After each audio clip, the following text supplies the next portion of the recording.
La glycation, c'est un peu comme la rouille sur une voiture. Si vous roulez tous les jours, il y aura forcément un peu d'usure, mais ça c'est normal, ça fait partie de la vie du véhicule. Mais si vous laissez votre voiture dehors sous la pluie corrosive en permanence, eh bien ça vous pourriez l'assimiler au pic de sucre. Eh bien là vous comprenez bien que votre voiture va rouiller à vitesse grand V. Alors pour être en pleine santé, votre corps a besoin d'avoir en permanence l'équivalent d'un seul morceau de sucre dilué dans votre sang, ce qui correspond à peu près à 5 grammes. Donc, vous allez me demander pourquoi, mais déjà donc pour nourrir vos globules rouges qui ne contiennent pas de cellules énergétiques, les mitochondries, et ensuite également pour votre cerveau.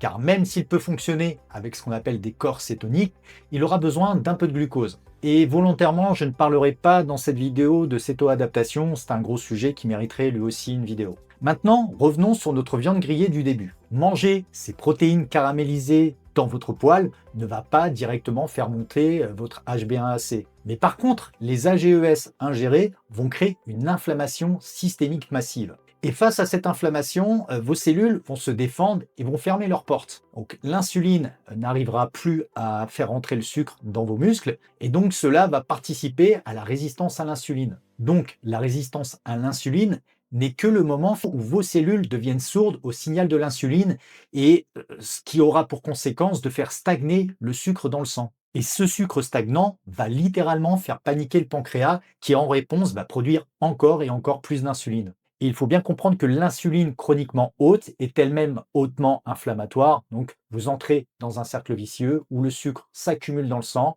caramélise vos vaisseaux et détruit vos organes. Et cette caramélisation n'est pas sans conséquence. Donc, de façon un petit peu métaphorique, mais elle va détruire la tuyauterie interne. Donc, d'abord, en détruisant les petits vaisseaux, ce qu'on appelle la microangiopathie. Donc, des exemples de microangiopathie, eh bien, les capillaires de la rétine vont finir par se boucher et éclater. Et pour rappel, la rétinopathie diabétique est aujourd'hui la première cause de cécité en France chez les adultes de moins de 65 ans. Vos reins également vont être impactés, notamment les petits vaisseaux, et donc par extension les filtres du rein, les glomérules, vont être détruits par le sucre. J'insiste sur les conséquences, mais le diabète est la première cause de mise sous dialyse dans notre pays. Donc quand je dis dialyse, entendez insuffisance rénale. Et enfin, vos nerfs. Il faut comprendre que les vaisseaux qui nourrissent les nerfs finissent eux aussi par mourir. C'est la fameuse neuropathie. On perd la sensibilité, notamment au niveau des pieds, ce qui mène au fameux pied diabétique, qui lui-même par extension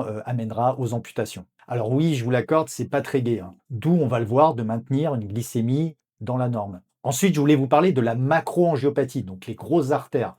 Le sucre et l'inflammation abîment la paroi des artères, facilitant par la même occasion le dépôt de cholestérol. Le risque d'infarctus, par exemple du myocarde et d'AVC, est multiplié par 3 à 4. Alors oui, c'est effrayant, mais ce n'est pas une fatalité. Vous pouvez agir dès aujourd'hui, alors déjà en changeant la façon dont vous cuisinez, pour ne pas rajouter de l'inflammation par exemple. Et à ce propos, j'ai créé un guide gratuit avec 3 astuces de cuisson pour bloquer cette réaction de Maillard et protéger vos vaisseaux. Donc vous allez voir en plus une technique géniale avec du citron, ce qui va rendre votre plat un peu exotique.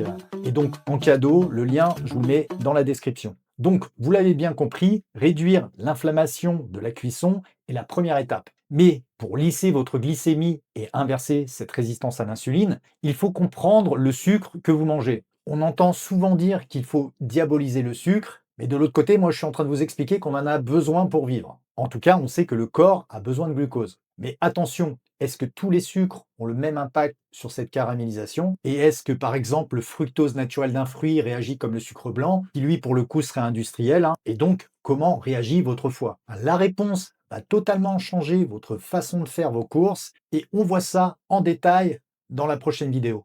Alors, abonnez-vous pour être certain de ne pas la manquer. Et en attendant, prenez soin de vos artères. Quant à moi, je vous dis à très vite pour plus sport thérapie.